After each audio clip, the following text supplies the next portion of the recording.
All right, ladies and gents, so we are on video number 4 of our How to Embroider series, and we are going to talk about how you do the back stitch today. The back stitch is one of the most important stitches that you're going to learn because this one is your main utility stitch.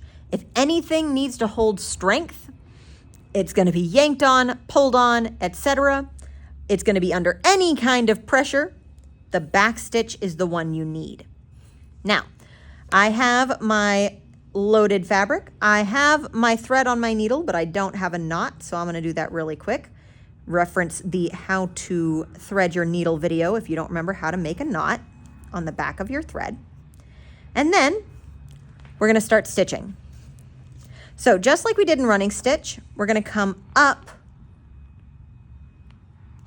in our first spot, number 1, and we're going to pull and tug until we can just feel that knot tugging against the back of the fabric. We are not yanking. We do not want to pull it through. Then we're going to go down on stitch 2, just like we did with running stitch. This is a nice little setup straight stitch. We're going to lock our thread in place just like we always do, pulling back on that knot a little bit, putting the needle through the middle of our thread to help lock it in place, and pull it.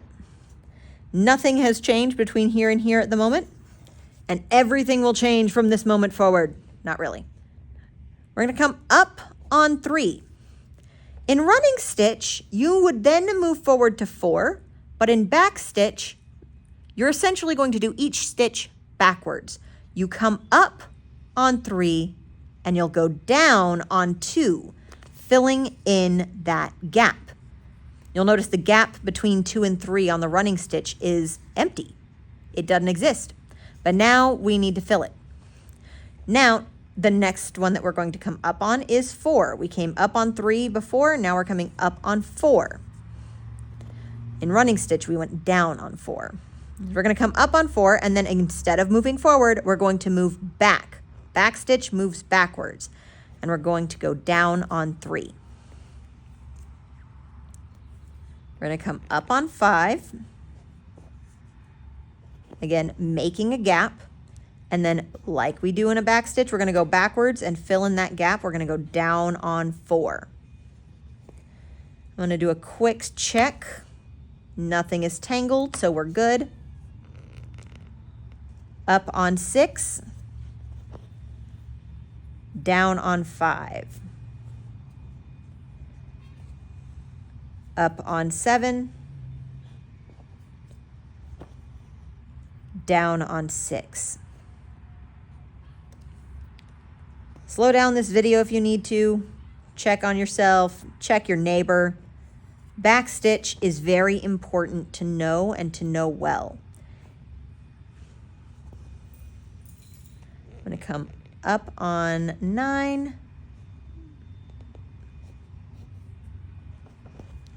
Down on 8, and for my last stitch, I'm coming up on 10, and as you know, we can never end a stitch by coming up. We always have to end a stitch going down. We're going to go down on 9, flip over, and now we have all of these stitches to choose from for not locking our thread in place.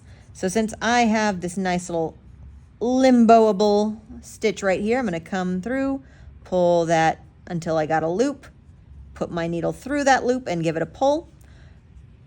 Got to do that twice. So again, I'm going to go under in limbo, pull through until I have a little loop, go through my little loop, pull it tight again, and trim it short.